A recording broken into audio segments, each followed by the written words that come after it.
Howdy everybody, DrankisDank here with another episode of the Koala Kraft Feed the Beast Let's Play. We're back on the multiplayer Feed the Beast Koala Kraft server, and guys, as usual, there is nothing on my plot. You know why. I'm a secret-y Mystcraft secret agent here to ruin everybody's life. Well, not ruin it, just make it a bit more worrisome. And as you can see, this little auto spawner that was right here with a little power setup underneath it is gone. And that's because I'm starting, not quite finished yet, but I'm starting to move in to my new home, and this is not new. As you can see, I still got the little Fortress Del Drank thing working here. Nothing really has changed.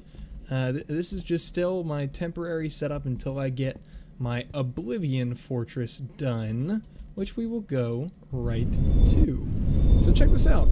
Basically, what I started to do is make kind of a walkway. We got a D right there for DrankisDank, and I'm kind of planning on having more of a facade type thing out here. I'm really trying to drive not the original Nether Fortress look, but I'm feeling kind of, nether brick fences, maybe some lava falls, some lava features or something.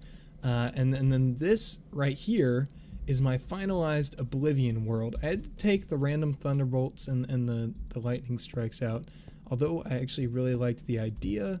The only bad thing is it caught these gigantic trees on fire. If you let it run for long enough, a lightning bolt would eventually hit the trees and burned them down, and honestly the trees are some of my favorite parts. So I decided I'd get rid of the lightning, edit the celestial bodies just a little bit, so you see we have a sun in each side of the sky, and then we've got moons in each corners, a little bit higher than the suns, and I really like that effect. It kind of looks like planets in the sky and the red kind of rising suns, and then I got a red sky, black clouds, all that good stuff. But back to the castle. I plan on having this front wall and probably two side towers, if you will, with little parapets on them and stuff, kind of cool window ideas. But as you guys know me, the building and the look good kind of comes after getting the whole functionality set up. So this is, of course, as I said, temporary until I get the whole building working here, and then I can really tailor it to exactly how I want it to. But I've just got one ender tank next to one thermal generator next to one MFSU, and then this thing is powering some electric engines for pulverizers, rolling machines, stuff like that if I need it. And then there's also a wire running underneath the ground here to electric furnaces and all my basic equipments with transformers underneath and whatnot. But the big stuff, the big news, is I've been getting into something that I didn't get into in my single player Let's Play, which is quarries. And I've already quarried out this entire spot underneath where that smaller castle structure will be, and this down here is where all the stuff is actually going to go. So we're going to have maybe a little fast storage area, maybe a little crafting area up here, and some basic machines and stuff, maybe, I don't know, just up on this, ground level. But all the magic, machinery, spawning action, power plants, whatever it'll be, will be down in this area. And so from this quarry, I got a good deal of items. Whoa, my GUI is weird. Let's change that. GUI, whoa, too small. Let's try that. What do you look like? Okay, it all fits on the screen. That is, man, I'm trying out. I don't know if you guys watch the BioShock Infinite Let's Play, you already know that I've had to change my resolution that I upload in from 1080 to 720 just because the internet back at home is not quite as good as the internet that I had at school.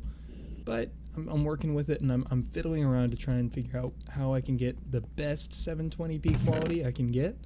And it's a different process, so I'm working with a different window size today and all that business. But guys, let's jump into the action. So you know me, I've already been digging into Mystcraft, and I got into quarries. So obviously that next logical step in your brain is, oh man, you should go make a dense ores world that's got a quarry in it to start getting all sorts of goodies and resources like nobody's business, and just, you know, pick up the diamonds, pick up the redstone, pick up all that stuff. And if you're saying that and you're familiar with old Mystcraft, then yeah, that would be a great idea if I could pull that off the way I want to. But the thing is, Mystcraft is different nowadays, and the dense ores page doesn't really behave like it used to. But I, through some severe trickery, have created a world. I'm not going to show you the pages that I made to do it because it is a secret that took me a while to get just right. Basically, it is a dense ores world that is extremely dense, and all the negative effects will not keep me from putting a quarry in it. So we're going to go in here, and as soon as I go in here, it's going to kind of blow up your speakers, but I'll turn the volume down once I get there. So let's check this out. We've basically got, as you can see, we've got mining fatigue and blindness and a whole lot of thunder outside. So we're just going to turn off the sound because that stuff gets really loud really fast. It's constant thunder, multiple thunder strikes every 2 seconds, every second, just coming down constantly around us. We're in a mushroom island biome, so I don't need to worry about mob spawning. And then I have the brightness, the lighting engine basically for the world set on bright. So other than the blindness effect, I won't need any torches or anything. It's always bright and I can see. But here we have a mining fatigue effect to the point where I have an efficiency 5 Drank's drill, diamond drill, where I can't even break a piece of dirt if I sit here and hold it down for minutes. That is how crazy this mining fatigue is. It's basically infinite. Pretty sure it is infinite, so I can't even break a block.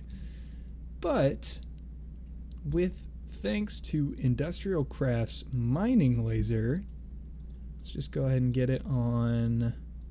There it was. Let's do low oh my gosh, did it again. Low focus. Come on. There we go. Look at this. Boink. No problem. No problem at all. So let's go down here. I'm just going to show you. So we got gold, and we can start seeing a whole lot of dense ores. We got gold, and if I whipped out, right now we're at elevation 29, and on the wiki of Mystcraft it says that the dense ore page makes it so that ores don't listen to their normal height restrictions that they do in vanilla. But honestly, with my testing now that I've done with dense ores, which has been pretty extensive, I wouldn't say it's conclusive or anything, but I would say, man, I threw this all down that hole for a reason. I would say the stuff that I've done is pretty conclusive, and I'd say that's not true. I haven't seen diamonds above diamond level even in my super dense ores world, and I haven't seen. Everything is still according to level as far as I can tell. Like, if I go down to diamond level, there's going to be diamonds basically every 5 blocks, and the ores get super dense.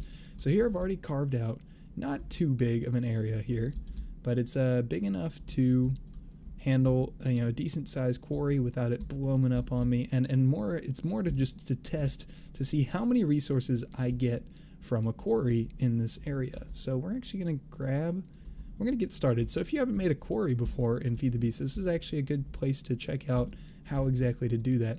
You're going to start with these little landmarks things, which are redstone torches. You take a redstone torch, you put it there, and you put a piece of lapis right there, and then that creates your redstone, or your landmark. And normally you only need 3 of them, but on the last one it actually made me use 4, so I just made 4 just in case it bugged up on me again.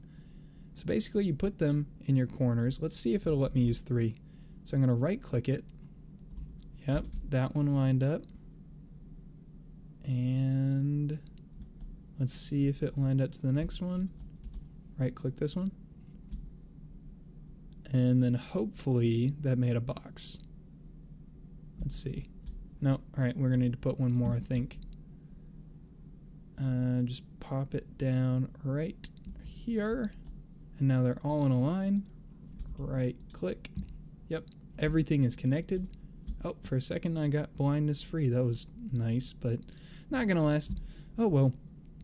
Alright, so now we've got our quarry, 2 magmatic engines, and an ender tank. Guys, if you're making a Feed the Beast world and you're starting out in Feed the Beast, I actually highly recommend, alright, so it's got those loaded, I highly recommend using lava power for your Feed the Beast world for this reason right here. Anything like a quarry that will need extensive Minecraft jewels to run, check this out, ender tank right there, boink, boink, 2 magmatic engines, watch this, I just flip this thing upside down and these things are running, and this quarry is now running at maximum power just from 2 magmatic engines and a little ender tank. That is all you need. It's a little, 2x2 by 1 wide little setup to get a quarry running at maximum power, and all you need on the other end is that little lava resource thing that I did.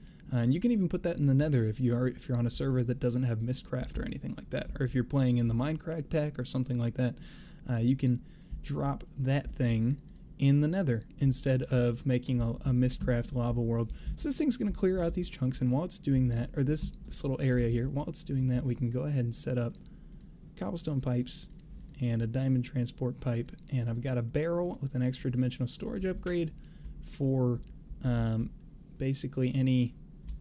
Let's put that on there. Did that work? Hello? Shift right click. There we go.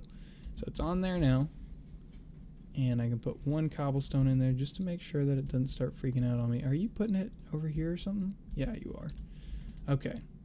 So now 1 diamond pipe, 1 of those, and then a bunch of these. And let's go ahead and mark this. Oh gosh, dang it.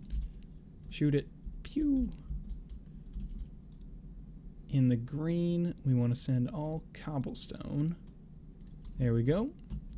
Just a little green diamond pipe, and then I've got 8 diamond chests for everything else. I don't really want to sort it right now. I'm just going to kind of run it, see what I get, and then we'll see what comes of it. So this thing, let's go ahead and hook up the rest of the pipes.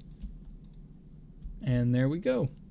So now this thing's set up, and this will run in this extremely dense ores world.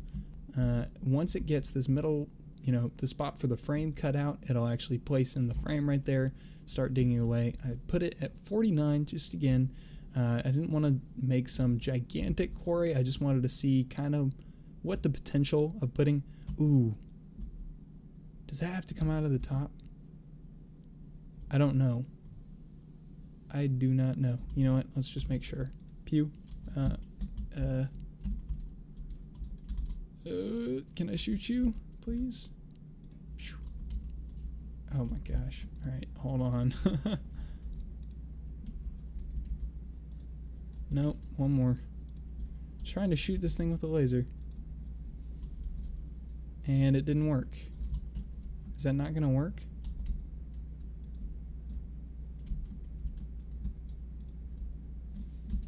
At all? Oh, there we go. Alright. So let's do this. And then again with you.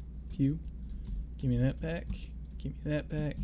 I think this thing may have to come out of the top. In which case, that doesn't make this complicated or anything. I've just got to change what I'm doing a tad bit. I'm going to drop this right there. Extra dimensional storage upgrade on it. 1 cobblestone just to make sure nothing else gets in there for some strange reason. And now I don't need that one. I think yeah, okay, no, this will work. 1, 2, 3, and I need 1 more piece of pipe. Dang it. Wow. Alright, let me go grab a piece of pipe. I'll be right back. Alright, we are back. Pop this thing into place. Put a cobblestone in the green slot to let it know all the cobblestone is going to go into this barrel. Everything else can just file out in these diamond chests. So yeah, this will basically, I bet I don't even need that many. Yeah, I doubt I'm gonna need that many, but oh well, that'll be good. So this thing's gonna load out, and this thing works as a chunk loader. I don't need to leave a chunk loader here or anything like that. It will keep itself loaded and will dig away, probably be done by tomorrow. By the time this video is up, this thing's gonna be completely done digging, and I'll be able to check on all these thingamabobbers here. See how much diamonds, gold, iron, tin, copper, any of that stuff I got. And so I'm excited to see what I got. Now, let's talk next level plan. Yeah, this is the worst part right here, having mining fatigue and blindness after you leave this place. All right, so let's talk next level. All right, let's talk about some planning. Let's talk about some cool little features that I plan on adding to this here world. Number one, let's talk about thermal generators and my power setup that I've got right now. Now, one little ender tank can output quite a bit. I know in my single player, I've seen an ender tank fulfill 10 thermal generators without like needing another ender tank with a separate lava supply to dump lava out into these things. So I know that it's very efficient in that aspect, but a thermal generator, here, let's see if I can get it to say right here. A thermal generator, its max EU per packet out is 24. I need to do a bit more research, because what I'm thinking is, okay, so check this out. We can look at, let's look at these lava cans, and then press U. So basically, we don't even need to press U, it says it right there, 30k EU at 24 EU per tick in a thermal generator. Now, 24 EU per tick is not a lot, and if I have a bunch of machines running, then it will slowly be, or not even slowly, it will be draining my power reserves in my MFSUs and things like that. Now, although this power supply is infinite, because it's in an ocean of lava that is multiple blocks deep, like probably 40 blocks deep, although it isn't in an ocean of lava, that doesn't mean that this power supply is the best it could be right now. What I plan on doing, you see this little hole in the ground here, I plan on having, let's see if we can kind of picture it, kind of like a gigantic core of thermal generators, probably 100 to 200 thermal generators in this kind of pillar shape, and inside of them I plan on having ender tanks from different lava pumping areas, so that it's constantly fed with lava. The entire chandelier system, pillar, whatever, I think it's going to be just a pillar. I don't think I'm going to make it hang or anything. But that entire pillar of thermal generators, 100 to 200 thermal generators, will always be filled with lava at its max capacity.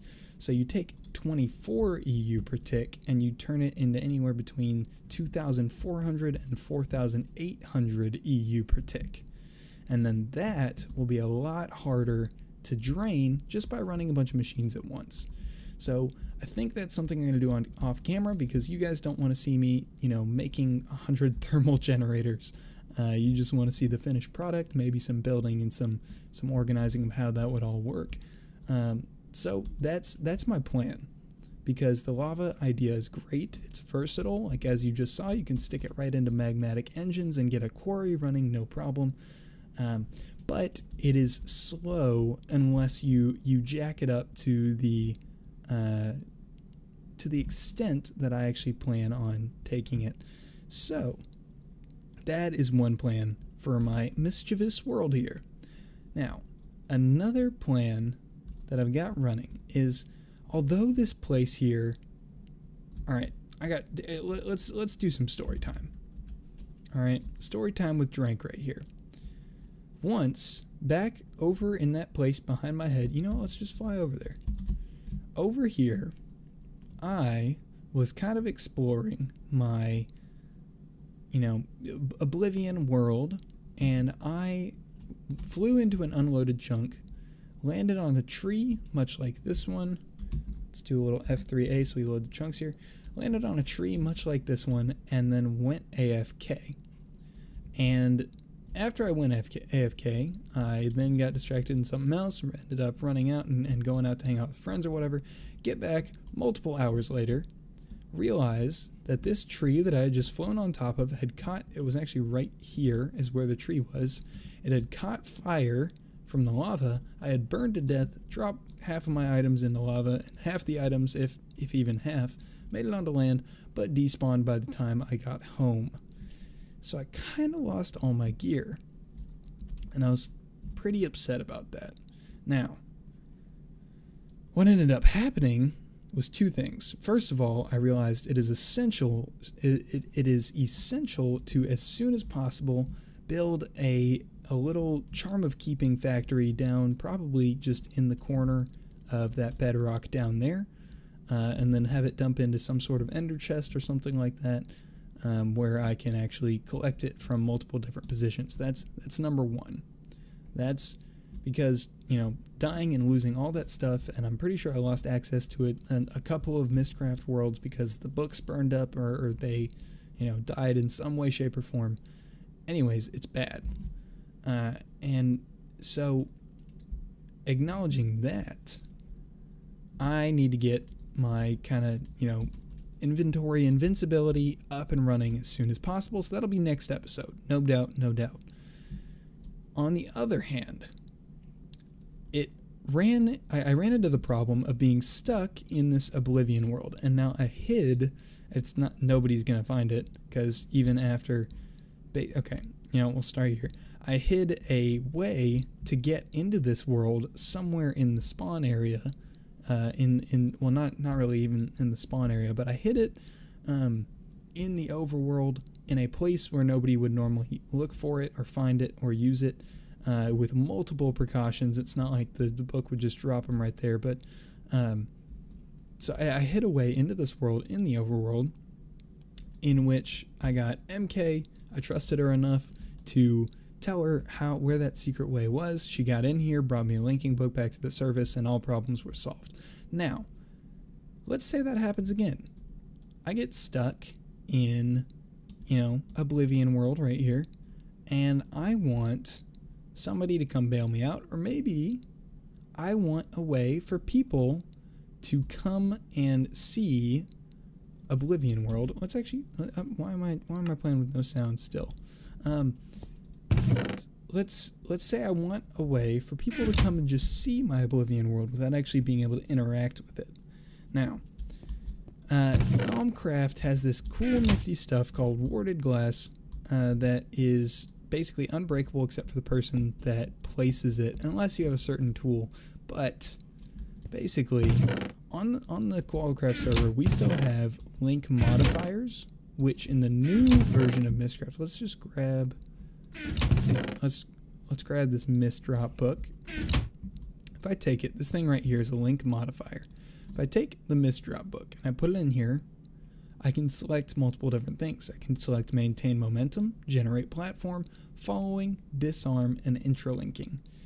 Now, disarm is the one that I'm particularly intrigued with for this purpose.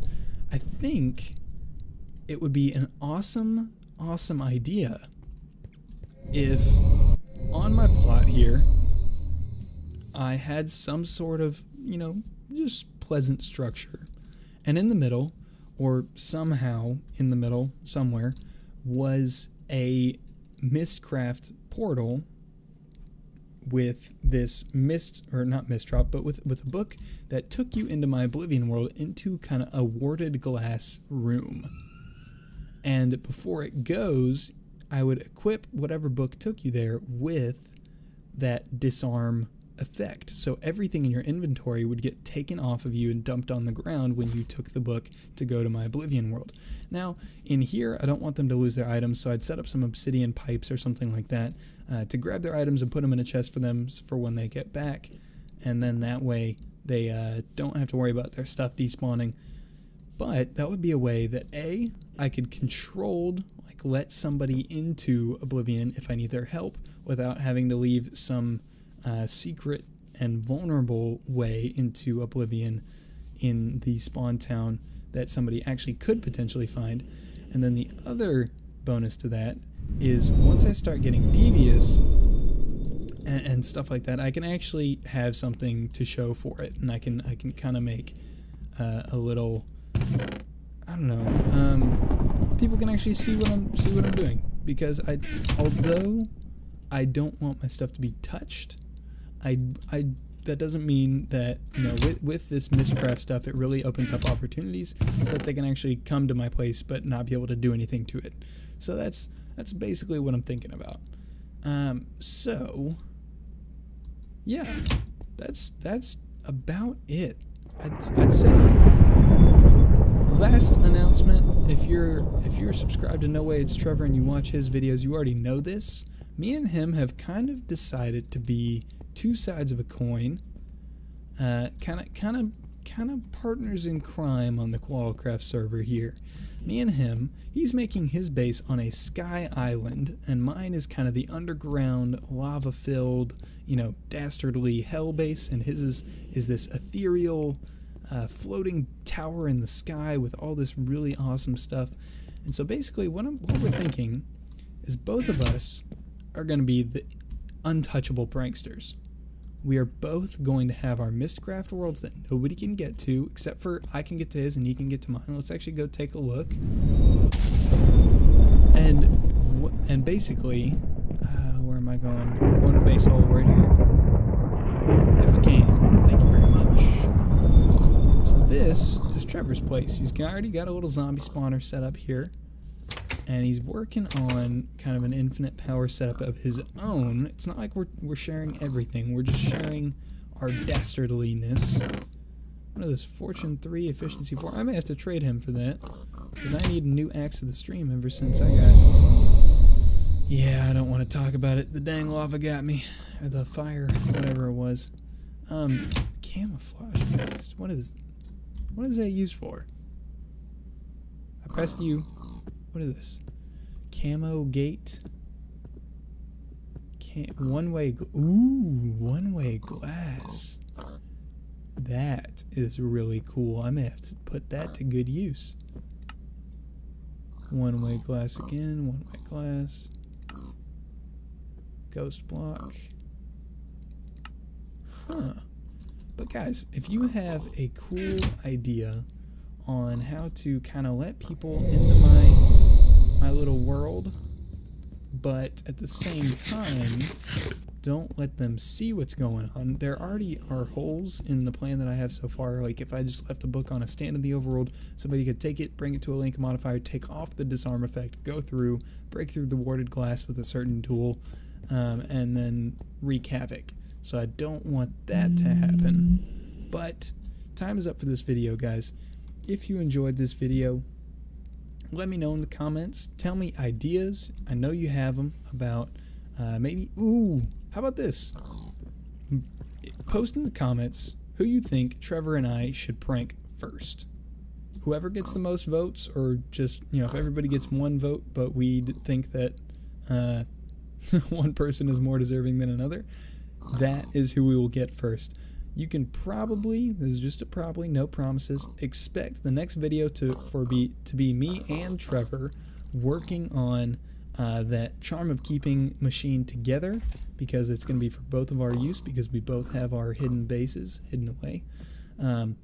So you can expect probably a collab with him, and we will officially announce our partnership and our awesome teaming uppingness. Bye, pig. Whoops, just killed him. So yeah, let us know who we want to prank when we get together. We'll probably make a little trauma keeping machine, and then we'll go prank somebody. So y'all let us know in the comments who deserves to get pranked first. Is it Mr. Achidi Get and all of his minium stone machines? Is it MK the Worst because we could do something to her with Feed the Beast that she wouldn't know how to get rid of or something? Is it Mr. Sigils and his factory? Is it... yeah, just let us know. Let us know in the comments.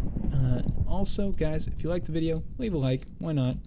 And I hope you guys enjoyed the video. I hope each and every one of you have a fantastic day. Adios.